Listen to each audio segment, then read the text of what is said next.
All right. Good morning to everybody. Happy Saturday. Today is Saturday, March 26, 2022. Now watching Petty Mix. I am your host, PTE, also known as Permission to Exist. And this is one of my satellite channels. Welcome.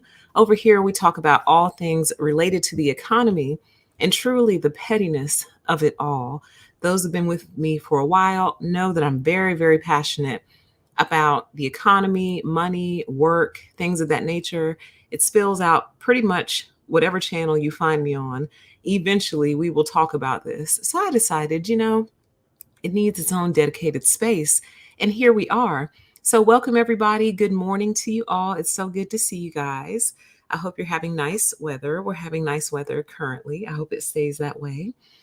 We do now officially have a mailing list for Pettynomics. Yay! So we do have a mailing list. The link should be there at the top of the chat. And if somebody would be so kind as to remind me to take that message down about halfway through, I never mean to leave them the whole time, really just mean to leave them a few minutes. Then I get going and I forget. So, but the link is there and I will put it in the comments once this show is done and finished uploading. So now you can get custom notifications from me anytime I'm going to go live on Pettynomics. If you're on my other mailing lists, I did not transfer anybody over because I didn't know who actually wanted to be on Pettynomics. I should just start putting all y'all on there. Just slap you all on the mailing list and make you opt out. But I don't want to do y'all like that. I have a commitment to not spamming you and not abusing your email addresses. So I want it to be your choice if you want to be notified. So do that if you want to be notified for Pettynomics. That was a very specific request that was made by quite a few viewers because YouTube is weird. Some people only get Pettynomics notifications and none others, even though they're signed up, and vice versa. and in the reverse. So to circumvent all of that, I'll let you know myself. So, welcome everybody. Welcome to the show. Good morning to you all. I have a very, very important topic to bring you this morning. So, a couple of days ago, and some of you may have seen this posted on my community tab on Permission to Exist. Would have posted over here. I just don't have a community tab yet. So I think once we hit 500 subs, we get use of our community tab. So hopefully that will happen soon so I can start posting articles like that over here where they are supposed to be. But it was okay for me to post it on Permission to Exist because I had actually brought the topic up over there probably like a year or two ago. Some of you are privy and know the story of what I went through attempting to buy a home.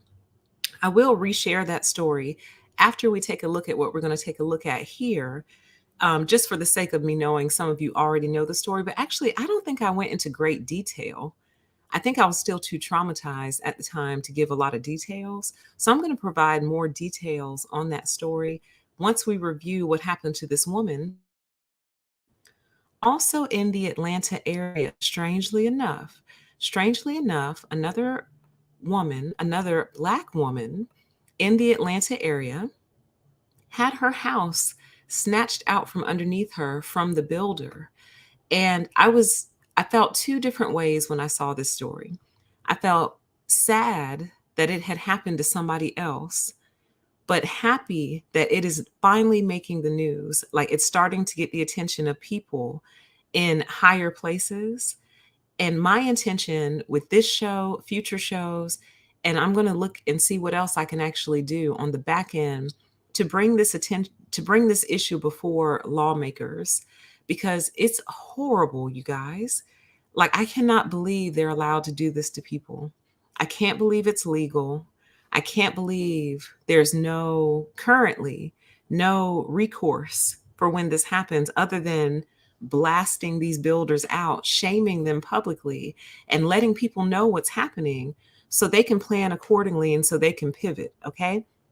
So, what I want to do first, we're actually going to watch the news story and then we're going to read about it just a little bit. Fair use, but I will also pause it here and there just to make sure it's not just a clean, straight playthrough. But let's watch the actual news story really quick because I think it really helps to hear the audio and visual that goes with this. Facts, and we're seeing them everywhere, right, folks? From sticker shock at the grocery store, surging gas prices, and skyrocketing housing costs. And tonight we have an extra word of warning for you from a local home buyer. And she tells you learned the hard way a very tough lesson in this crazy seller's market. Her builder bailed out on her just before closing on that deal in order to put the house on the market for tens of thousands of dollars more. And guess what? It's all perfectly legal. Let's get straight to John Sherrick. He's live for us right now in Fairburn. At the brand new house, the woman is saying that she was close to owning, right, John? A tough lesson for her, absolutely. More and more home builders are fighting the rising costs of construction materials, so they are scrapping contracts that they had with their buyers, as the builder of this home did, to look for more money from other buyers. Imagine contracting with a builder for your dream home. Hannah Jane's contract, $295,000. She signed it a year ago. She watched her new home take shape. Then in January, a week before closing, the buyer tore up her contract and put her house on the market. The price online now, $370,000, 25% more than the price in her contract with the builder. I was very hurt, a little bit of disbelief. She knows the builder did nothing illegal. But so I think ethically, no, he's dead wrong. This public school teacher is still waiting for a refund from the builder of nearly $5,000. To wait a week before closing to tell someone that you're going to increase the price of the home, I think is ethically that's just not right. The builder, Heatherland Homes of Atlanta, the person who answered the phone listed on its webpage, said she didn't know how to reach anyone with Heatherland Homes. Hannah Jane saw online others with similar complaints. Just pausing it for the sake of fair use for commentary, critique, and educational purposes. To speak for the company said they had no choice but to cancel contracts for more money to cover the skyrocketing costs of building materials. Prices are just going crazy. Atlanta realtor Kevin Maxberry. It's unethical and unfortunate for the buyer to have to experience something like that. There's very little that a buyer can do because all builder contracts are what are called unilateral contracts. They're written to protect the builder, that they have many ways out of the contract. A lesson this school teacher wants everyone to learn. And Hannah James was able to get the Better Business Bureau to intervene. And the last word she heard is that the Better Business Bureau got the owner of the company, the builder, to refund her money and promising to put that money, that check, in a FedEx envelope and send it to her tomorrow. Okay. So that was just the video news clip. All right. And this was all came out March 24th, 2022. Oh, triggering is not the word. Triggered is not the word. And it's interesting. I can see how the news is framing it. The news tried to frame it like, oh, well, it's not illegal. So she just learned a hard lesson. Oh, no. We're not doing that. Nope. We're not doing that. It is illegal. Just because something isn't illegal on paper today doesn't mean that it's not illegal completely illegal. Think about how many things in our world and in our life have at one point in time been perfectly legal. Now they are no longer legal.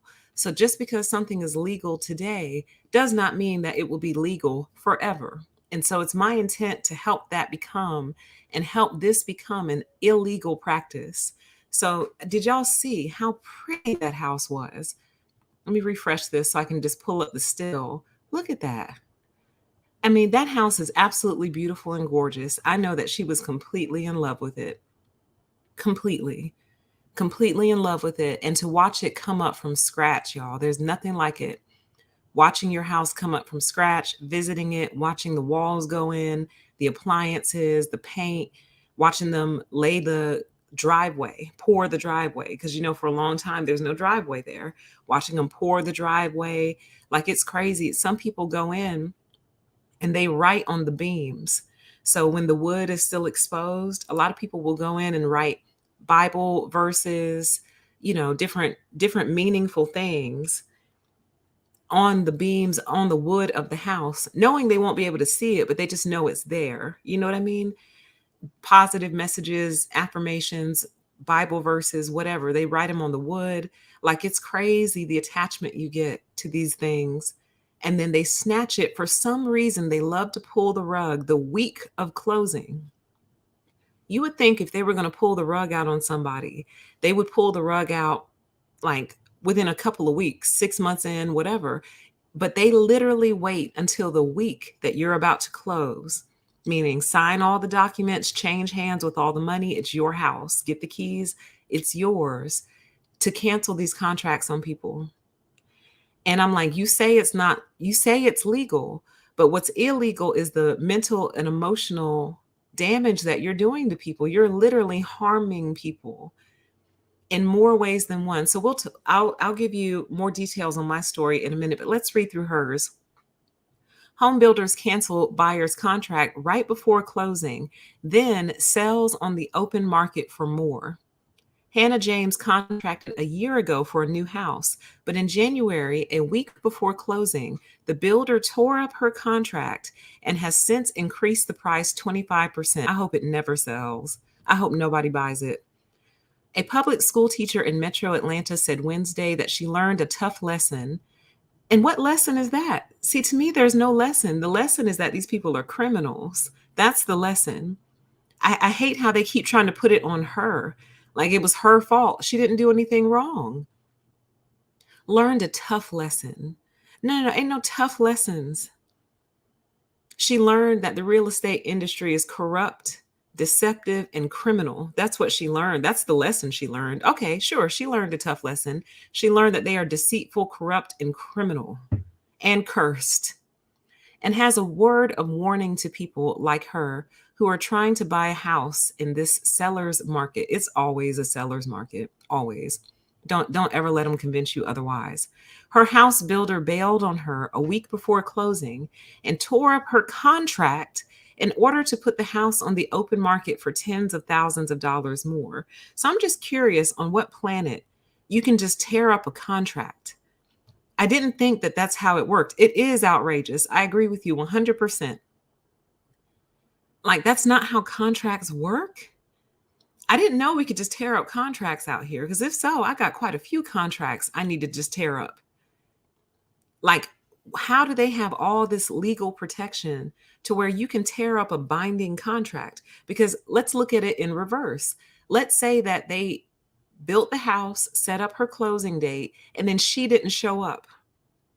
You think they'd just be like, oh, well, she decided not to buy the house. No biggie. No, they'd be like, hey, you signed a contract. You need to be here and you need to close on this house. You owe us money. They wouldn't let her tear up the contract. They wouldn't. Or what they would do if she didn't want it anymore, they'd say, no problem. We're just going to keep your earnest money, which is the money you put down basically to secure the house. It's mind blowing, you guys. She put down $5,000 to secure the house. When I did mine, I put down $1,000. So, and that money is basically saying, I'm serious about this. I'm sincere about this purchase. I want this house. Give me my effing house. You sign a contract and everything. So who's out here tearing up contracts and getting away with that? I thought contracts were legally binding. But as it says right here, and she found out it's perfectly legal for now. It's perfectly legal for now. We're going to bring an end to this. It's perfectly legal for now. We are going to bring an end to this. We're going to bring an end to this practice. Hannah James signed the contract. Hannah James signed the contract with the contractor in February 2021 for $295,000 to build a brand new house in a brand new South Fulton County subdivision just off of South Fulton Parkway and Highway 92. The home was supposed to be ready for her to move in by September 2021. She visited the construction site often, watched her new home take shape, took photos of every stage of the build, and paid nearly $5,000 for various additional optional upgrades. So as I said in the post that I made on Permission to Exist, I also really believe what these people are doing is they want interior designers, but they don't want to pay for interior designers. So what they do is they allow people who they know they're never going to give the house to. They know they're not going to sell that house to this person, but they want their design eye. So what they're doing is recruiting home buyers to come in and basically design the house, pick the cabinet color, pick your granite color, pick the carpet color, pick your tile. Oh, that's nice. Pick your paint scheme. Oh, that's real pretty. And then after you've done all that, they sell it to somebody else. Because what you've basically done is decorated the house for them. You came in because they can't really guess what a consumer would want in terms of style and taste. I mean, they can put some basic stuff in there that's going to look nice, but they want it to have that extra flair, that personal touch. So that's exactly what they're getting. They have you come in, select all of your optional upgrades and little features, basically decorate the house for free, then sell it to someone else. And that person just walks in and goes, wow, this is nice. This is beautiful. Thinking that the builder did that. The builder didn't do that. Some customer who thought that was going to be their house did that. That's who did that, not the builder. Some customer picked out all that for you, and then they took it away from them and gave it to you. So I would hope those of you who are in the market home buying, as you're shopping for homes, especially new construction homes, you need to ask, did this house get taken away from somebody else? Because if it did, y'all, I'm telling you, that house is cursed. You're going to have nothing but problems out of your brand new house if they snatched it out from underneath someone like they did this girl and like they did me. So I promise you that house is cursed because it's not yours. So you need to ask, was this house under contract before? Okay, what happened? Did they bail out or did y'all bail out? What happened? You need to find out, because I'm telling you, those houses are cursed. I'm telling you, they're going to fall apart on you. Anyway, completion of the home was delayed repeatedly, but she was scheduled to close in January 2022. 1 week before the closing, her agent told the buyer, Heatherland Homes of Atlanta, was suddenly backing out of the contract and raising the price by tens of thousands of dollars. There's a word missing there. 1 week before the closing, her agent was, her agent, what? Her agent told her the buyer. Oh, no, that was correct. I just can't read. Sorry. Her agent told her the buyer was suddenly backing out of the contract and raising the price by tens of thousands of dollars. Like, y'all, the repercussions from this are extreme because so she was local and I was local, but there are people who buy houses in other cities and states, like in anticipation of moving, maybe for a job, maybe their child is getting ready to start school, maybe they need to be closer to an elderly parent. For whatever reason, they buy a house and maybe they just want new construction. So people from out of state sometimes are buying these houses, either canceling their lease or selling their old home, packing everything up and finding out on the way to closing, as they're driving interstate trying to get to their closing, finding out then that their contract was canceled and that they don't have that house anymore. So now they're out of the house that they came from or the apartment, whatever. They're basically homeless, basically, which is kind of sort of what happened to me. We'll talk about it. The message from my agent at that particular time was that the builder had decided to terminate all existing contracts and he was increasing the price of the home. And if we wanted to move forward, we had to enter into a new contract with the new price of the home. How is this not a scam? This is a scam. It's almost like what they're doing. They're doing a couple different things. They're doing three different things. One, they are reserving these houses for the buyers they really want. So they let people like me and this other woman come in there, put their $1,000 down, and basically reserve the lot and almost like hold it, basically. Then when the house is complete, they kick us out of the way and open it up to the people they really want to buy the houses. But if they had done that initially, they may not have had that opportunity. In other words, the houses wouldn't be there to buy because they already would have had buyers on them. So they're basically reserving these units, you guys. It's a form of reservation. It's a reservation system. Yeah, let this first crop come in, let them put their money down. We know we're not going to sell to them. We're just letting them hold the house until we get the real buyers to come in. And then we'll just kick her off the contract and sell it to someone else. So one, they're reserving the houses. Number two, they're raising capital because when you reserve a new construction home, you have to put down earnest money. So however much they're collecting, if there's 100 houses with $5,000 earnest money a piece, what is that? $500,000? 500 or 5,000 times 100. Yeah. So within a few weeks, you can raise $500,000 from earnest money. So they're reserving the homes for future buyers, number one. Number two, they're raising capital with earnest money. And number three, they're using customers for their sense of style, taste, and design. That's what they're doing. So basically, picture it like this. Let's say I'm a low ethics, low integrity, big money buyer. And I come into town and I want to check out this new subdivision they started building a year ago. But every house is reserved. Well, not for me. I just call up the builder and I say, hey, I got cash. And I'm very interested in that subdivision that you just built, but I see that all your houses are under contract. How can we make that not true anymore? How can I get that house specifically? I like that one. That one's really cute. I like that one. Oh, it's under contract for a family. Oh, it's under contract for a single woman. Oh, boo-hoo. Kick her off. And that's exactly what they do. They kick you off. They kick you off the contract and give it to the person who shows up 1 year later. Do you understand? The new asking price then, she said, was $355,000, which she could not afford.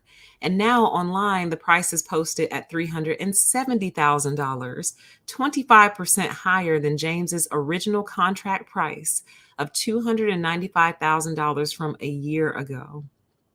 I was hurt, a little bit of disbelief, she says. And then she says, but she understands that the builder was within his legal rights to do what he did. She added, but I think ethically, no, he's dead wrong. It's illegal and it's unethical. I don't care what the laws say right now. It's This is an illegal practice.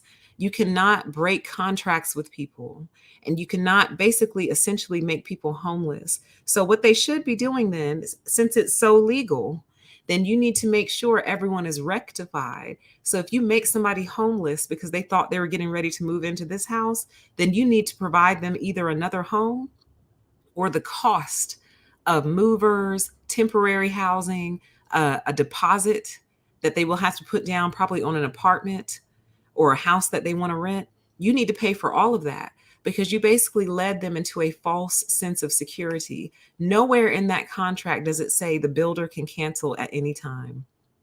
Nowhere. I'll go dig mine out. Because if it said that, think about how many people would be like, never mind. I think I'll wait. I think I'll wait till y'all are done building them and try again. Because that's like gambling. Why would I put money down on a house, sign a contract, let my lease expire, only for you to tell me 1 week before closing it's not going to happen? That's gambling. Who would gamble like that on purpose? Nobody. They don't do that. So just because you say it's legal doesn't mean it is. And hell yes, it's unethical. And that's why I'm going to help expose you guys. I'm going to help expose you. Now, James, oh, sorry, she put down 35. Oh, wait. Okay, I see. Okay. James did receive a refund of her earnest money of $3,500. So she put down $3,500. But 2 months after the builder canceled her contract, she still has not received a refund for the nearly $5,000 she paid last year for the upgrades. So she paid for those upgrades in her, like, I can't even believe it's like, how much more emotionally attached could you make a person? You tell them this is your piece of land, this is your house, pick out the trims, pick out what you want in it. It's yours, it's yours, it's yours. Are you excited? It's yours, it's yours, it's yours. Up 1 week before, just kidding. We're not going to sell you this house. Like, I guarantee you people have had mental breakdowns over this because I feel like I kind of did, y'all. Like, literally the worst experience I've ever been through. So let's keep going. To wait a week before closing to tell someone that you're not going, to wait a week before closing to tell someone that you're going to increase the price of the home, I think is ethically not, it's just not right. And she said until she gets her total reimbursement, she can't begin to look for another house to buy. James is living with relatives after having moved out of her apartment last year, anticipating that her new home would be ready by the fall. You see what I'm saying? She moved out of her apartment and moved in with relatives thinking it would be temporary. Now, a temporary situation has become kind of permanent. So when these people who sit up on their high horses and talk about, oh, you just need to buy a house, you just need to do this, oh, you don't like renting? Well, you need to be a homeowner. People are out here trying to become homeowners, and look what these people are doing. Look what they are doing to consumers and customers who are trying to become homeowners. Trying. They're snatching these houses from people out from under them at the last minute. And see, to me, it's different from a situation where you find a house that's already owner occupied, they're selling it, and you just get outbid. Like, I think that's kind of understood. Like, you kind of understand the bidding process, the bidding war. Like, I think that's just how it goes, but I'm not sure. I actually don't know much about that process. I've always looked at new construction. But new construction is different because it doesn't belong to anybody yet. And it's supposed to belong to you because you signed the contract, put your money down. And in most cases, you've already pre-qualified for something. You pre-qualified for a mortgage or you pre-qualified for a loan. So that's not the issue. The issue is quite simply the builder just wants to sell it for more money. And they do. And they take it from you and give it to someone else. Now imagine you keep doing that year over year, decade over decade. You have the housing situation you have now. I forgot what show we were looking at, but I think it says 70% of white people in America are homeowners, whereas 42% of Black people in America are homeowners. This is part of the reason why. because that was a Black woman, if you couldn't tell from your screen. She's a little light skinned, but she's a Black woman. And this is why. This would be why. Because every time we try to do the right thing, every time we try to take part of the American dream, it gets snatched from us. And you call it legal. It gets snatched from us and you call it legal, and then have the nerve to sit on a high horse and look down on people who don't have what you have, but who have been trying to have what you have. Who've been trying. No handouts. Did you hear anything about a handout in this whole conversation? No handout. She works. She has a job. She has a career. Just a regular American citizen trying to buy a home, and it was taken from her. Now, how long do you think it'll be for her to be able to afford another one with prices where they are right now? And you wonder why. It says the person who answered the phone listed on, we already heard that, blah, blah, blah, blah. Hannah James saw online other people posting similar complaints about Heatherland homes canceling their customers' contracts at the last minute in order to find new customers willing and able to pay much more. So those of you who are willing and able to pay much more, you're helping add to this problem as well. Because number one, you're paying for an overinflated house. So I don't know where you think it's going to go from there to $500,000. If the house is already at 370, you must be drooling at the mouth, hoping it'll hit $500,000 one day. How much longer do you think that can continue mathematically? Mathematically, with wages where they are, salaries where they are, rent and home prices where they are, how much more do you think you can keep doing this before the whole system implodes on itself? Your greed is destroying us. And I understand the desire to buy a house. I do. But for you to knowingly and willingly overpay for a house, you're making the problem worse, because your only hope is that it will go up even more in price. You hope your $300,000 house will be worth $500,000 one day so you can cash out. But how much do you think your great grandkids are going to be able to keep up with that? Do you? Like, it's insane. Your greed is killing us all. This real estate industry is killing us all because it is a total monopoly. It's a monopoly because you have to live somewhere. And that's pretty much what makes it a monopoly. They have total control over the entry to home ownership. And of course, it's easier to rent an apartment, but they have total control over the prices. So it's a catch-22. It's a monopoly. And it's curious. I'm curious how or why they think this would last into the future. But they're all narcissists. Narcissists don't think that far into the future. They only care about themselves and today. So when this whole thing goes pop, they're going to be the same ones crying that their homes lost over $100,000 in value. So then it says a response online from someone claiming to speak for the company wrote that the company has no choice but to cancel contracts that, over the course of the construction period, end up too low in price to cover the rising cost of building materials. Whose fault is that? How is that our fault as the consumer? So the house was one price, but then because you keep building houses, I have to pay for I have to absorb your decision, basically.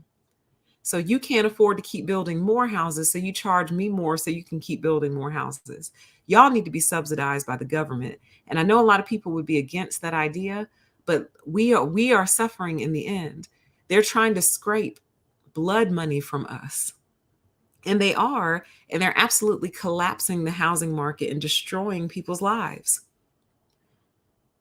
Let's see. I really could care less what they have difficulties paying for. You should manage your money better. You should budget better.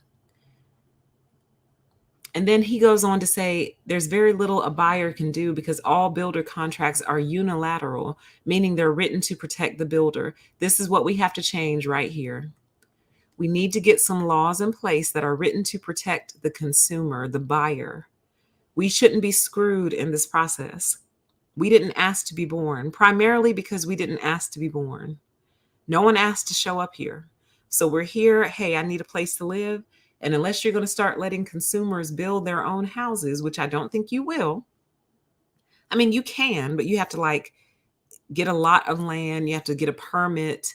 You know what I mean? It's not easy. Like you can't just go down to the Home Depot, pick a piece of land and just go start building on it. You know what I mean?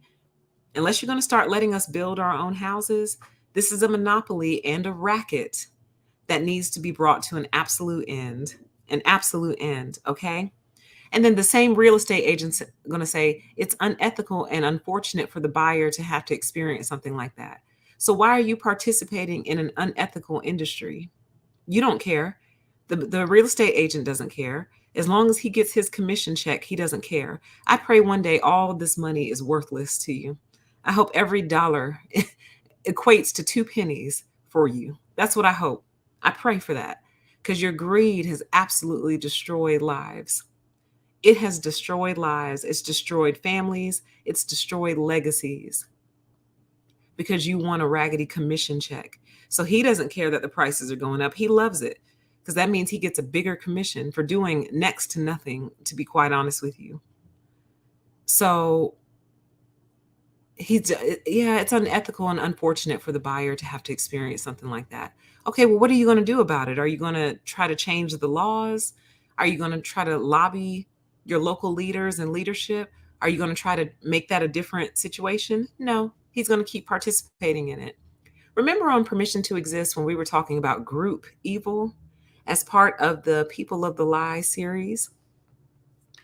This is how group evil happens. See, he feels like he's not responsible for that because he's not the builder. He's not the buyer. Hey, I'm just a real estate agent. I just connect people to houses. That's all I do.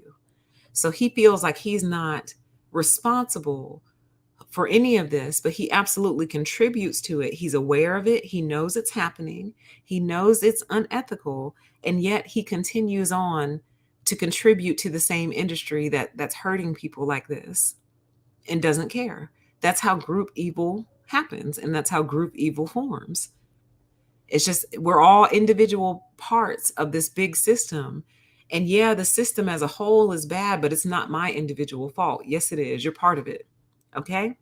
So that's pretty much the whole story. And I'm actually going to try to connect with this woman. I'm going to try to find her through social media and just tell her my story, because if she wants to do something, I'm down.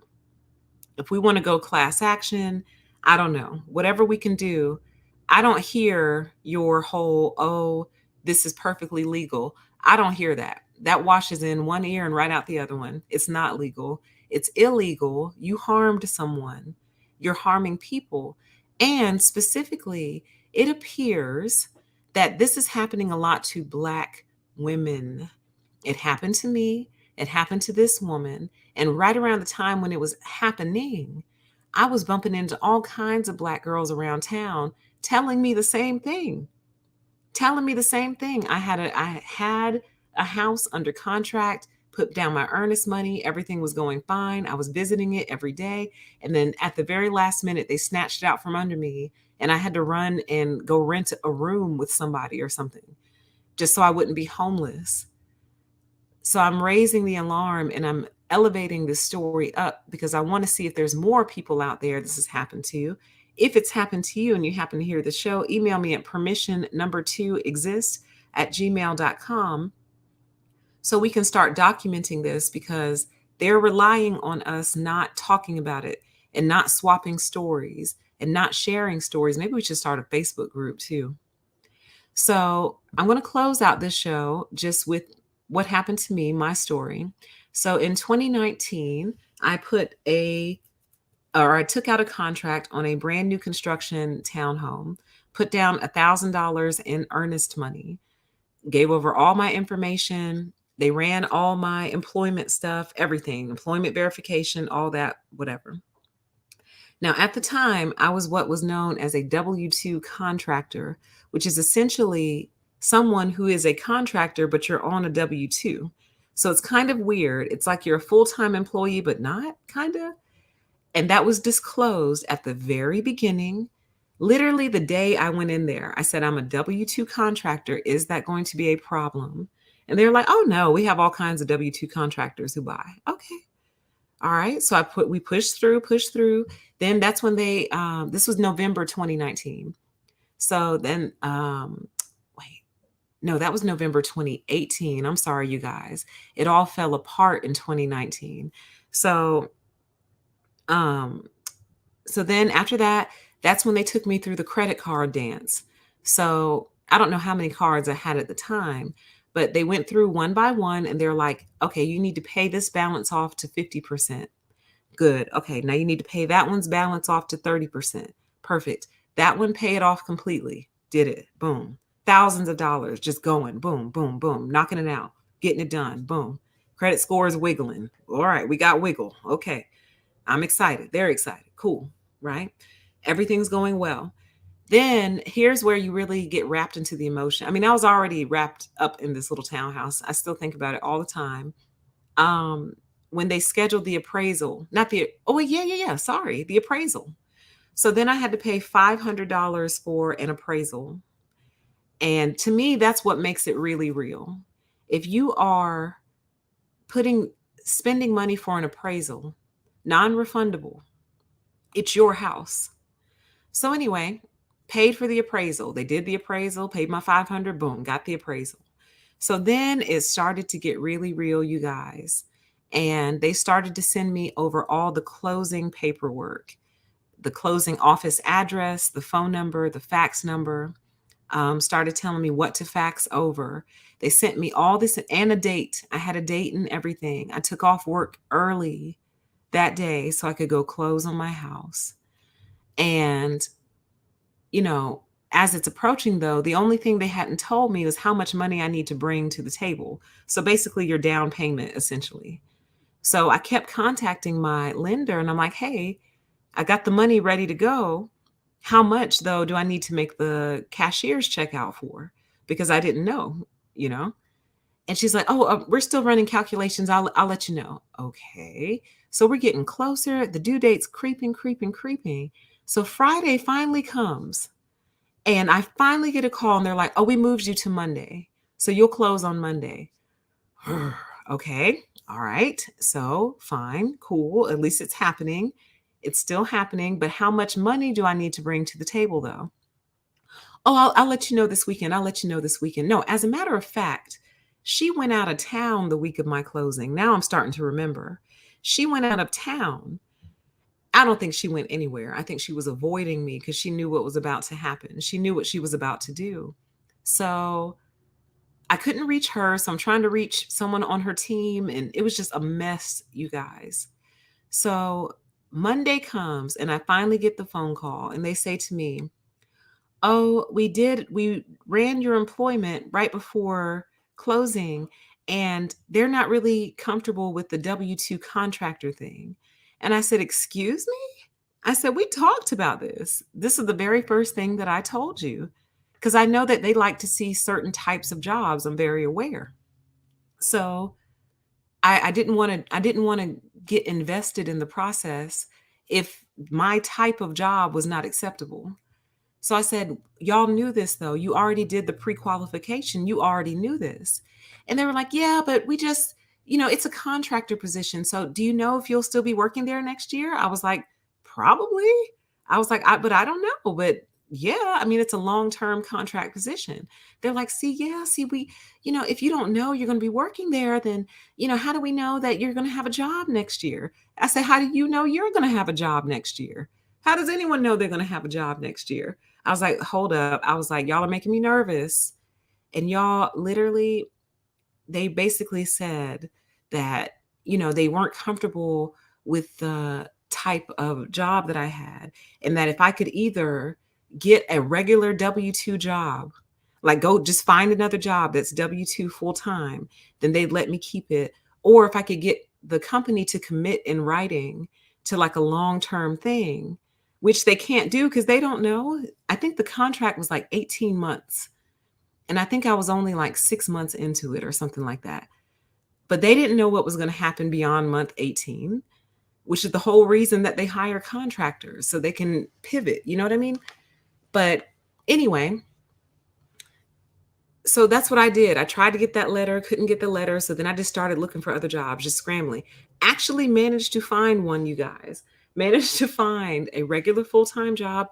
Like if y'all knew the hoops that I jumped through Found the job, calling them up, boom, boom, boom. My house was still available. This is gonna make me cry. My house was still available for like 6 weeks after they took it from me. 6 weeks. So the whole time I'm thinking, okay, we're good. Like I'm thinking we're good. We're good. I just need to find a regular job, W-2. It's not a contract. Boom, boom, found the job. You know what I mean? But then they went up on the price. So then it's like every time I overcame something that they needed me to do, every time I overcame it, they came up with a new excuse until they finally found someone else to put it under contract 6 weeks later, and they bought it. They bought it. And I don't think I've ever been more devastated in my entire life and so sad. And I was so happy that I didn't tell everybody about it. Like I was happy I didn't tell y'all about it. I was happy I didn't run around posting it all over social media. Like, how people will post pictures of their house as it's being built. I was happy I didn't post pictures on social. I didn't tell a single soul other than my parents. And I didn't want to tell them either. I wanted it to be a surprise. I wanted to call up my parents and say, Mom, Dad, I bought a house. Come visit, come see me. I bought a house. I wanted it to be this big surprise. But I eventually had to tell them before because I had to get them on the loan. Like they literally made me jump through a million different hoops, you guys. And in the end, I walked away without that house. And I was in a state of pure denial at first. I visited an attorney. This was all Dr. Horton, by the way. This is Dr. Horton's doing. So I didn't tell y'all at the time who it was. It was Dr. Horton that did this to me. Dr. Horton. So I went to an attorney, tried to get some help from an attorney. The attorney basically told me the same thing that real estate agent said, that, that they protected themselves with the contract. He wouldn't even bother to look at it. He had no problem taking my money to tell me that, though. I called the Better Business Bureau. We filed reports with the company. Like we did everything, y'all. And in the end, it was just a wash. Like in the end, it was just a no. So someone else is living in my house right now. Someone else is living in my little townhouse, enjoying it, enjoying the view, enjoying the granite, enjoying everything. I hope that house is giving you nothing but pure hell. Pure hell. I hope that house is giving you. So yeah. And so I had to then, because now I was homeless because my lease was running out on my apartment, which was fine because I was getting ready to move. And I had to basically clear out of my apartment, scramble, go crawling back to the leasing office, who we already had a very contentious relationship because of that whole gas issue that I've shared with you guys before that they refused to fix. So we already had a real nasty relationship. Had to go crawling back to these people, asking them for a place, basically. I said, can I just transfer? And they were like, we thought you were moving out. I was like, yeah, I thought so too. Can I just transfer to another unit, please? And they actually felt sorry for me. They felt bad for me in spite of all of our history. They felt bad for me. And they let me transfer to another unit. And I lived there for about a year until I found the house that I'm renting now. So that's my attempt at home buying story. And it really affected me negatively, you guys. Negatively. It made me not ever want to try again. It made me not ever want to attempt to buy a house again, ever, because I would never trust it until I had the keys in my hand. Never. Like I would not even go visit it. Like if I got a new construction house under contract, I wouldn't even go visit it. I would send my real estate agent to go check on it. Like, well, actually, I probably wouldn't have a real estate agent. I would send someone else can go look at it. You go look at it. You check it. How is it? Does it look good? Great. Awesome. I'm not even going to think about it until I'm sitting down at the closing table in front of these people until the keys are in my hand. Then I'll get excited. But other than that, I don't want anything to do with it, y'all. Like my whole everything was put into this. Like my heart, soul, everything was put into that purchase. And it wasn't even that special of a house. It was just a townhouse, 3 bedroom, 2 bathroom, very basic, but it was going to be mine. It would have been at a mortgage rate that I could have afforded, like versus the rents right now. Rents are crazy, but the mortgage on that house wasn't going to be that high. It would have been a perfect price point for me, perfect little starter home. I would have taken immaculate care of it. And then eventually, of course, either sell it or Airbnb it or something. I don't think I could be a landlord though. I don't see myself being a landlord. It would just feel wrong to me, because the way I would see it is, if I've been blessed with 2 houses that I own, like, to me, I just would never feel comfortable charging somebody. If I own 2 houses and I'm charging you for somewhere to live, it wouldn't feel right. So I don't think I could ever be a landlord, but I could do Airbnb though. So I'd probably just Airbnb it. But it was going to be my little starter house. And now that dream has gone up in smoke for me.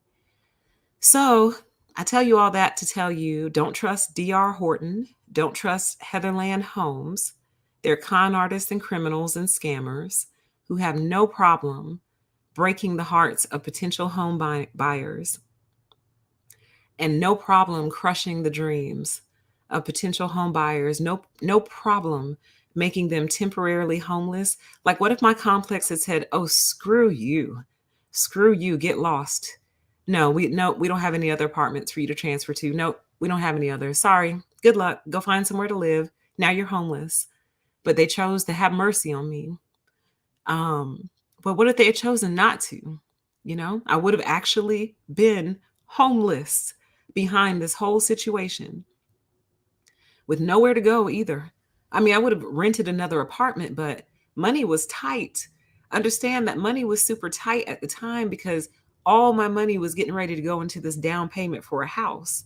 And plus, I'd just been paying off all these credit cards and stuff. So I didn't exactly have like extra money to do deposits and down payments and pay movers. And I mean, it was complicated, very complicated. So I didn't know if I'd be able to get an apartment that quick. So anyway, but I did. But I tell you that to let you know what these builders are up to. I tell you to raise the alarm and the red flag on, I think that they're doing this to Black women specifically. I don't know that it's happening to Black men. So I can't say they're doing it to Black people, but I know for a fact that I can count at least on one hand 5 different Black women who this has happened to in the last couple of years. It's like they don't want us to have these houses, and I don't know why. Single Black women in particular. It's like they just don't want us to have these houses. Like they just can't stand the thought of letting us live like this. It's like they want us to be renters, scraping the bottom for life. That's what it feels like. So I want to know, and I'm trying to find as many stories as possible to put out there in public so people know what's going on. And for those of you who either already are homeowners, homeowners, and who may not be Black or African American, please, as you're sitting around in your friendship circles talking and you hear your friends saying things like, I don't know why they just won't buy homes and just be regular citizens. You hear them speaking from that high horse, you have an obligation and a duty to tell them about stories like these, stories like mine, stories like this woman that we shared today on the show. You have to tell them, oh, hey, did you know a lot of Black people do try to buy and they just tear up the contract on them right before they close? Did you know that that was happening? So before you judge people and you look down on them and you say what they're doing or not doing, like, you know what I get tired of hearing? Anytime they're running statistics, they always say, African Americans are going to be impacted by this the most. Inflation impacts African Americans the most. Rising gas prices impacts African Americans the most. Rising food prices impacts African Americans the most. Yeah, no shit. I wonder why. Maybe it's because we can't ever come up out of renting, because every time we try, the contract gets torn up in our faces. And then we have to go through another cycle of renting until we are eligible to buy again.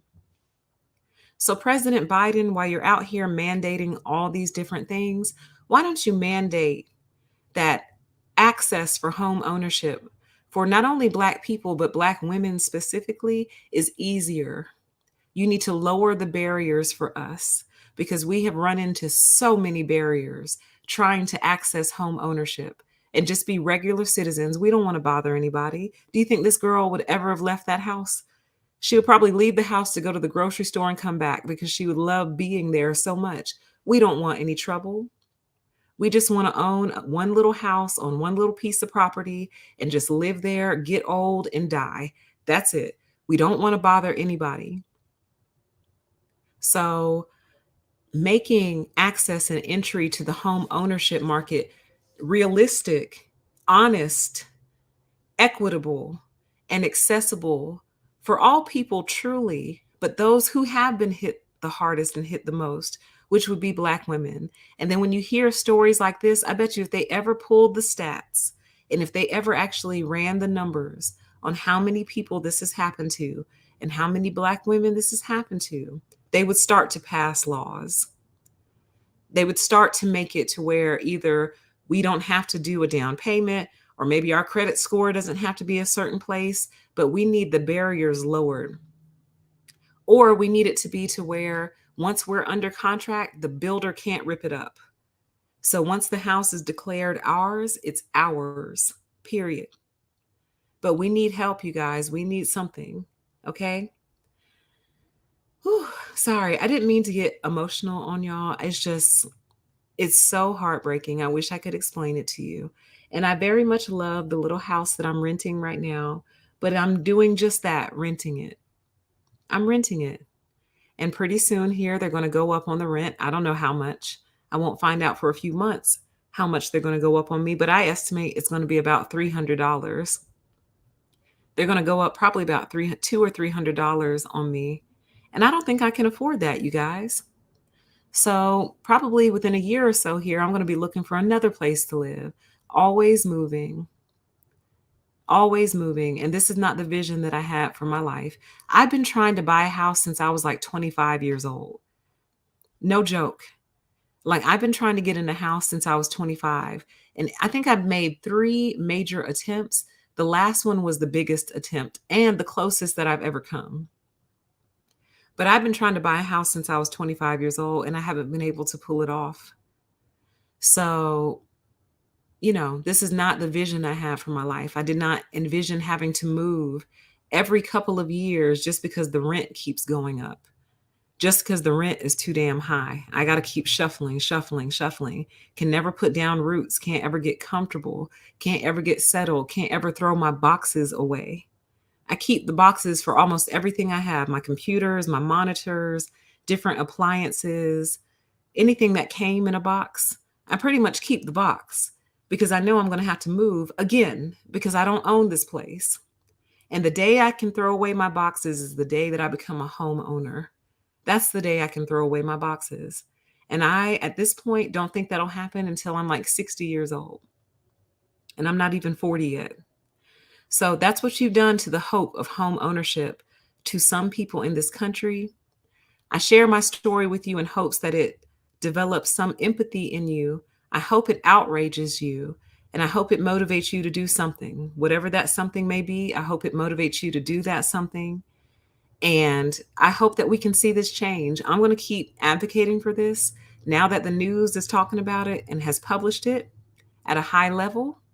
I am going to continue to advocate for this particular topic and this particular issue because it's just wrong, y'all. It's so wrong. It's so very wrong to do people like this. And it impacts generational wealth. This is a big part of the reason I don't want to have kids because I always think in terms of what if I end up a single mom? I'm not going to plan to become a single mother. I'm not going to intend to become a single mother, but what if I do become a single mom? I want to be able to put my kids in a house by myself if I have to. And as it stands currently, I can't do that. I can't even put myself in a house. So that's what I wanted to share with you all on this Saturday morning. I will go through your comments once the show uploads and processes. They may not show up for 24 hours. So if you do come back looking for your comments, they probably won't be here for another 24 hours or so. But then again, sometimes they come up right away. So I don't know. But here's hoping, right? And I am a huge advocate for this issue. I will continue to be, and I'm going to continue to fight for it. I'm not just going to sit around complaining about it. And I'm going to continue to expose these people, DR Horton, Heatherland Homes, and probably all of y'all, to be honest. But I only know about two for a fact, mine and the one from this story. So be aware, be advised, and move accordingly, okay? Thank you all so much for your attention. Thank you for listening to my story. I appreciate it. It was therapeutic for me to tell you guys that. And who knows, maybe one day I'll own a house. Maybe. It remains one of my biggest dreams. And with that, I hope you all have a wonderful Saturday afternoon. And we will talk again very, very, very soon, okay?